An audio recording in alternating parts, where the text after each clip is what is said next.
दुनिया माली बहरान के असरात से बाहर निकलने की कोशिश कर रही है, वहीं मुल्क में सनती तरक्की की रफ्तार लगातार तेज से तेजतर होती जा रही है। इसके असरात रियल एस्टेट सेक्टर में भी आसानी से देखे जा सकते हैं। नतीजे के तौर पर अब तक बड़े शहरों और उसके आसपास के इलाकों पर ही फोकस करके बिजनेस करने की पॉलिसी पर चलने वाले रियल एस्टेट सेक्टर ने अब रियासत जम्मू कश्मीर का रुख किया है। पेश है एक रिपोर्ट। हुकूमत और कई दूसरी एजेंसियों की जानिब से जम्मू और कश्मीर में मुख्तलिफ सतहों पर की जा रही अमन बहाली की कोशिशों के बेहतर नताइज अब सामने आने लगे हैं।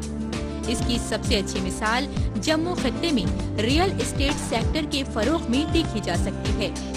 यही वजह है कि इख्तिसादी बहरान के असरात के बावजूद जम्मू में आशियाना मुहैया कराने वाली कंपनियों के बिजनेस में लगातार इजाफा हो रहा है। ऐसे में ये सेक्टर लोगों को मनपसंद घर तो फराहम करवा ही रहा है, रियल एस्टेट कंपनियों और प्रॉपर्टी के कारोबार से जुड़े दूसरे लोगों को भी काफी फायदा पहुंच रहा है।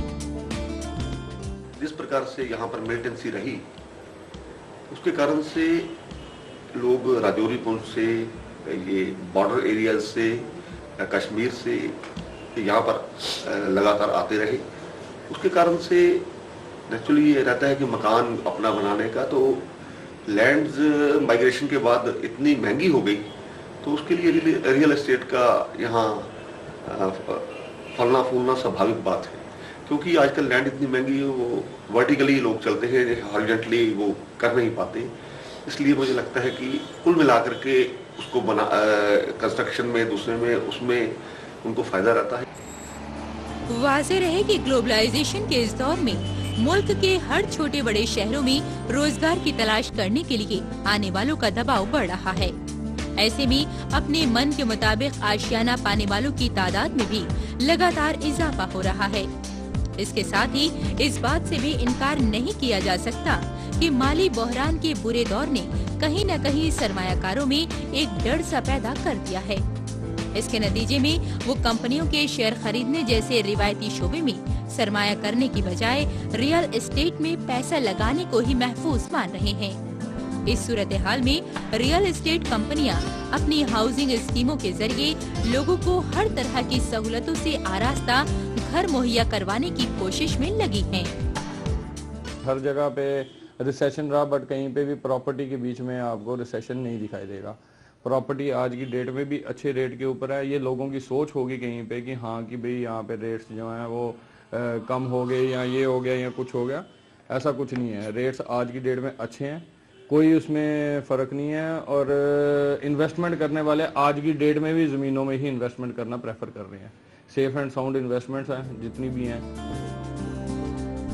हालांकि जम्मू में तरक्की कर रहे रियल एस्टेट सेक्टर को दुबई में आए मुआशी भूचाल से झटका लगने के अंदेशे जताए जा रहे थे, लेकिन हुकूमत की बेहतर पॉलिसियों, इस सेक्टर में सरमायाकारों के एतमाद और रियल एस्टेट कंपनियों के दरमियान बेहतर मुकाबला आराई ने मुआशी बहरान के असरात को इस सेक्टर पर ज्यादा हावी नहीं होने दिया है। यही वजह है कि आज जम्मू में ग्रेटर कैलाश और सैनिक कॉलोनी जैसी कई नई टाउनशिप तेजी से तामीर हो रही हैं। इसे रियासत में बिजनेस के लिए एक अच्छा इशारा माना जा सकता है। दहशतगर्दी के बुरे दौर से गुजरकर अमन रियल एस्टेट सेक्टर को बढ़ावा मिलने से लोगों को अपने सपनों का घर मिलने के साथ साथ रोजगार के मजीद मौके भी पैदा हो रहे हैं। इसी से जुड़े मुख्तलिफ पहलुओं पर हमारे नामा निगार ने रियल एस्टेट सेक्टर के तज्जियाकार विनीत हुजूर साहिब से बात की और उनसे पूछा कि एक लंबे अरसे के बाद जम्मू कश्मीर में जिस तरह से बिजनेस को फरोग मिलना शुरू हुआ है, इसे आप किस तरह का इशारा मानते हैं? हर चीज़ जो भी अब J&K में हो रही हैं, आप इसको इन्वेस्टमेंट की तौर लीजिए।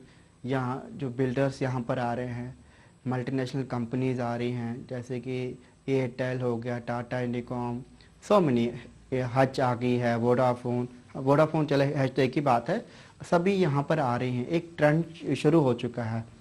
ये ट्रेंड जो हमारे जो रियासत के साथ बाकी जो स्टेट्स हैं, जैसे पंजाब है, पंजाब में ये ट्रेंड आज से 20 साल पहले शुरू हो चुका था, क्योंकि वहाँ पर नो डाउट वहाँ पर भी मिलिटेंसी थी, वो बहुत पहले ख़त्म हो गई थी। वहाँ पर ये ट्रेंड कम से कम 20 साल पहले शुरू हो चुका था। उसके रिज़ल्ट बड़े अच्छे आए थे, और यहाँ पर अब 20 साल बाद ही शुरू हो रहा है। लोगों में इसको आप एक आस्पेक्ट से, जो बिल्डर आता है जब वो एक ऑफिस अपना खोलता है, जब वो फ्लैट बनाना शुरू कर, उससे एक एम्प्लॉयमेंट जनरेशन भी होती है। एम्प्लॉयमेंट जनरेशन ये होता है कि आप वो जो उनको मैन पावर चाहिए वो कहाँ से लाते हैं, वो भी तो हमारे यहाँ से ही पैदाइश होती है, हम ही लोग इसमें चले जाते हैं। वो तो दिल्ली से सिर्फ बिल्डर एक पैसा लेके आता है, लेकिन जो मैन पावर उसको हम यहीं से चाहिए होती, तो ओबियसली हमारा जो ये है कि स्पेंडिंग पावर इंक्रीज हो रहे हैं। जब लोगों में पैसा आता है, ये एक साइन होता है, एक निशानी होती है कि हमारी जो रियासत है एक अच्छी डायरेक्शन में जा रही है। हमने उनसे भी दरियाफ्त किया कि रियासत में रियल एस्टेट सेक्टर ने जिस तरह से हाउसिंग स्कीमों का ट्रेंड शुरू किया है, इसे आप कितना फायदेमंद मानते हैं? मैं कहता हूँ कि तो रिस्पांस जो है बहुत लेट आया, ये तो आज से 20-25 साल पहले आना चाहिए, क्योंकि हम लोगों के पास ऑप्शन नहीं था।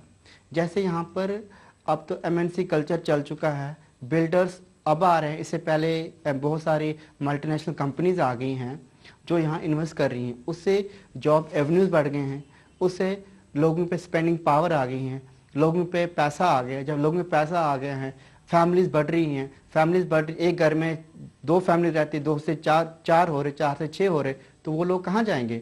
उनको भी तो कोई ऑल्टरनेट जहाँ वो शिफ्ट कर सके।